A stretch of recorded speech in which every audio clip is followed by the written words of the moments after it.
Working the night shift at an old warehouse wasn't glamorous, but it paid the bills. My job was simple: monitor the security cameras and patrol the floor every couple of hours. One night, as I scanned the camera feeds, I noticed movement in the far corner of the warehouse. A figure darted between the shelves. I grabbed my flashlight and headed down to investigate. The air felt heavy, and the only sound was the echo of my footsteps. "Hello?" I called out, but no one answered. As I turned to the corner, I saw a stack of boxes toppled over. My heart raced when I noticed muddy footprints leading away. Following them, I turned another corner and froze. Standing at the end of the aisle was a man. He was facing the wall, completely still. "Sir, you are trespassing," I managed to say, but he didn't move. I stepped closer, my flashlight trembling in my hand. When I was just a few feet away, he slowly turned his head.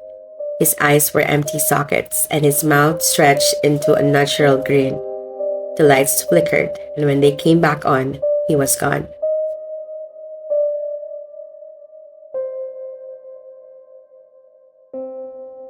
I was working the night shift as a nurse in an old hospital wing slated for renovation. It hadn't been used for years, but budget cuts forced us to reopen it temporarily.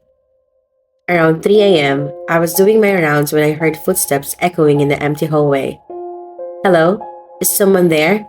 I called out, but the sound stopped. Shrugging it off, I continued to patient rooms. One was closed, which was odd since I left it open earlier. When I opened the door, the bed was empty, but the sheets were crumpled, as if someone had been lying there. I turned to leave, and that's when I saw it. A dark figure standing at the end of the hallway, barely visible in the dim light. It wasn't moving, just watching me. "Who are you?" I demanded, but it didn't respond. I blinked, and it was suddenly closer.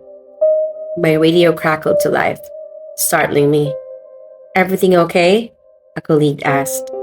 When I looked back, the figure was gone. I didn't finish my shift that night.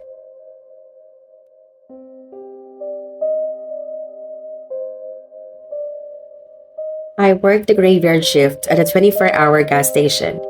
It was usually quiet, just the occasional customer or a trucker passing through. Around 2 a.m., I noticed a car pull into the lot. It didn't stop at the pump, just parked at the edge of the lot with its headlights off.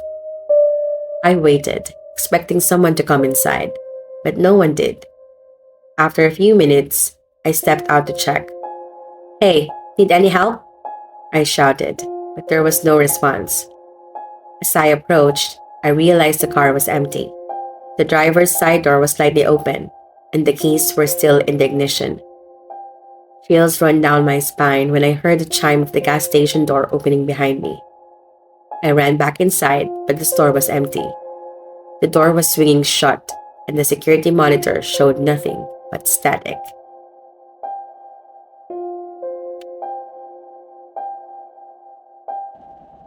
The night shift at the call center was usually uneventful.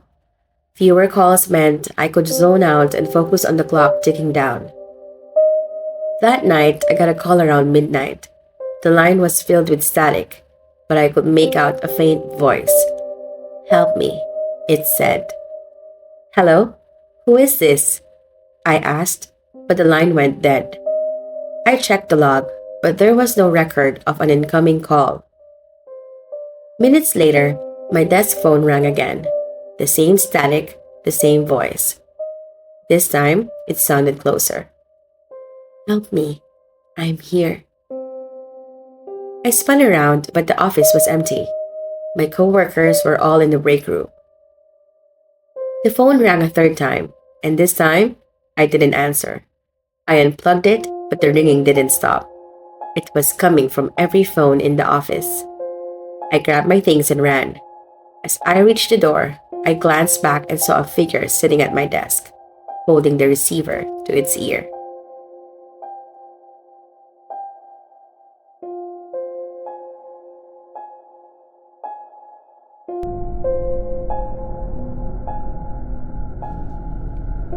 Adios. Thanks for watching. Subscribe now and join the spooky vibes. Yours truly, your spooky sister.